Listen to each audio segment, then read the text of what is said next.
Welcome to Farm Stands of Millbay, an oceanside village surrounded by fields and forests on beautiful Vancouver Island.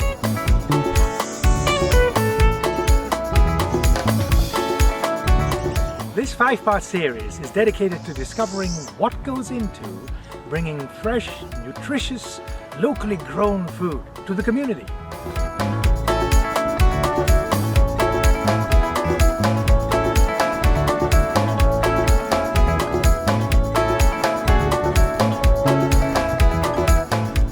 We're going behind the scenes to meet the people who till the soil and tend to their animals and welcome you to visit their farm stands.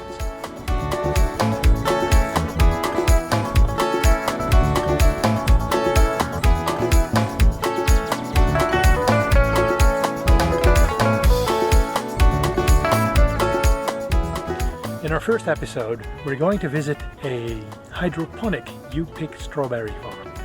And we will discover how a disastrous event set Don, his camera-shy wife Deb, and Bernie, their friend, on a path to a fabulous farming lifestyle.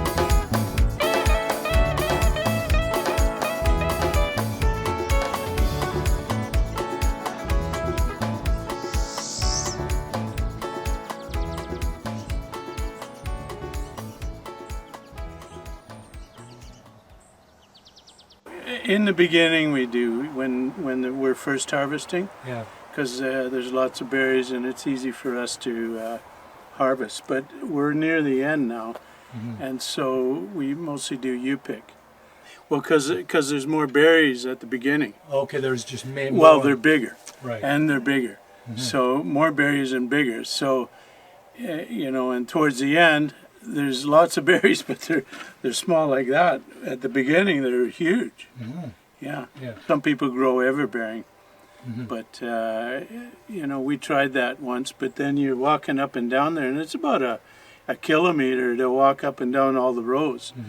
And so if you have to walk up and down all the rows for 3 months, instead of 1 month, it's a lot of work. Yeah.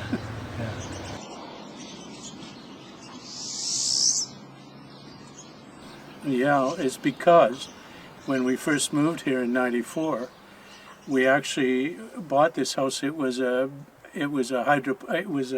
hothouse operation. There was 18,000 square feet of hothouses, and so we decided to take up farming. I was an accountant, and Deb was a sales rep at the Herald in Calgary, and we decided it's like Green Acres. We decided to become farmers. And so we were growing cucumbers for BC Hothouse.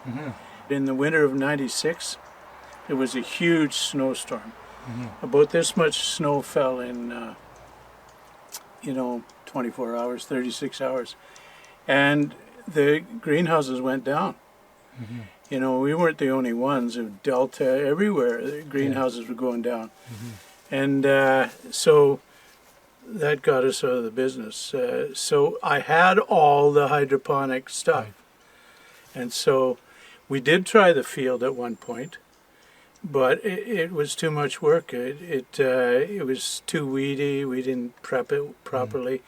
And it's all groundwork, bending down, and it was hard. So then we set this thing up, which I think we saw it at Epcot in Florida. And people like it, it's easy to work. It's it's a good system. Bernie does most of the work. I was going to see whether he might come with us. Is that all right?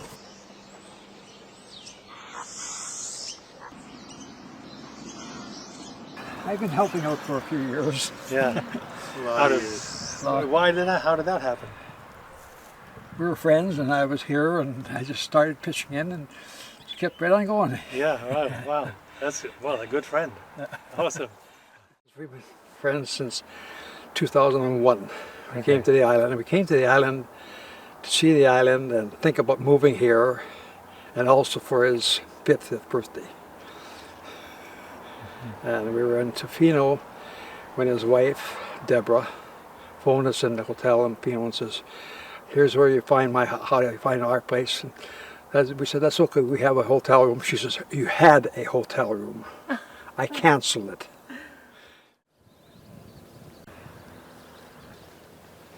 Those will be from California, 90%. It's the variety, probably. It's a variety called Jewel, and it's renowned for its flavor and its texture. That's what you get from California is berries that ship well, and they're not noted for their flavor. Mine won't last as long.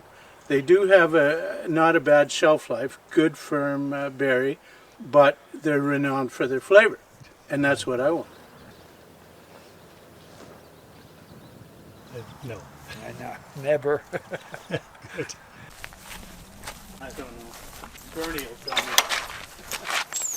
Really? Okay, these are, you know, you can see that, as we call them towers. What do you call them? Towers? Towers. Yeah. Two on top of each other. People have never seen this.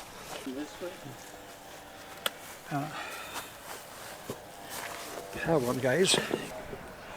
That is a nice. That's relatively next to a small size when we were picking at the beginning of the season, because beginning of the season they're almost like golf balls. You don't have to walk around them. You turn around.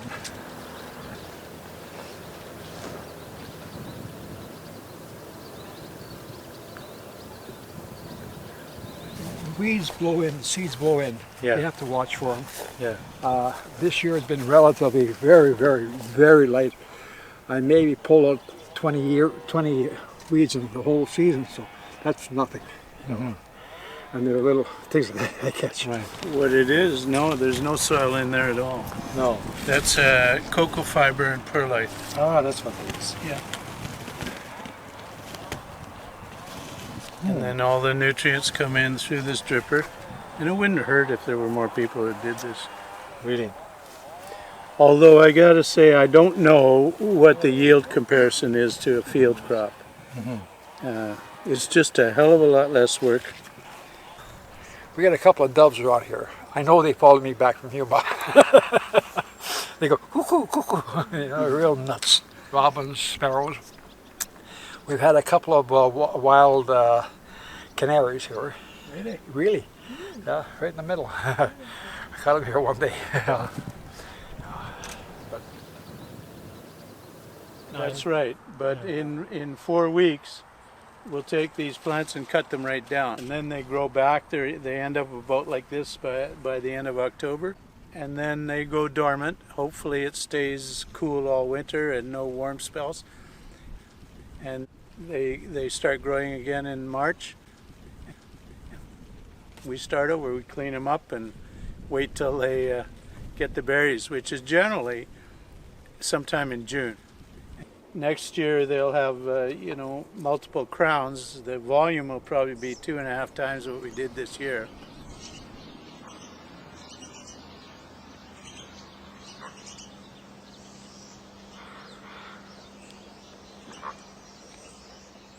Customers give me their email, and then I send out an announcement. They're all repeats. You know, there are very few that are tourists that are just going by, that stop. Yeah. No, it's kind of an occupation. Well, over in Saanich, that's where you get a lot of strawberries. And they've got acres, like Mitchell's or Dan's. They've got acres of strawberries. And I don't know, as I said, whether the field yield is higher than this. Yeah. Could be. More plants per acre kind of thing. This is a 1/4 acre, this whole thing. Right. Well, they have more than just strawberries, but I imagine they can make some good coin.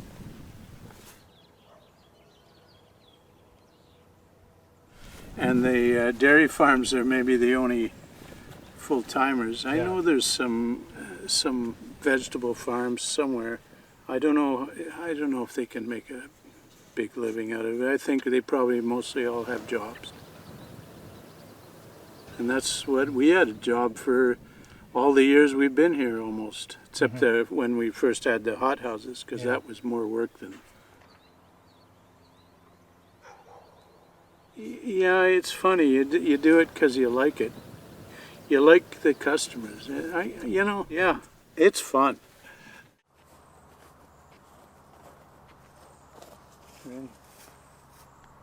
Two hands. Just put them and you flip your wrists and it snaps the berry off. You know, people are picking with one hand, holding the stem and picking the berry off. I don't. They're gone.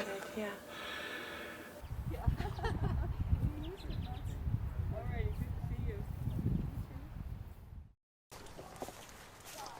Here's somebody that was wiser than me because he brought a hat. That's very smart. Hi, folks. Hello. How are you today? I'm recording. You're a regular? No, this is my first time. Oh, really? Yeah. You gobbling a few as you pick? Shh. No, of course not. Of course not. You can shop, do all your shopping just by driving up and down the road. You know, it's great. Do you do that a lot? Yeah, Yeah. yeah. So like what? Veggies, fruits, eggs, flowers. Yeah. You know, it's got everything. It's amazing. And the beautiful berries. Oh, look. Yeah. You sisters? You must be. Yep. All right, let's see what have we got. Wow, you're already almost full.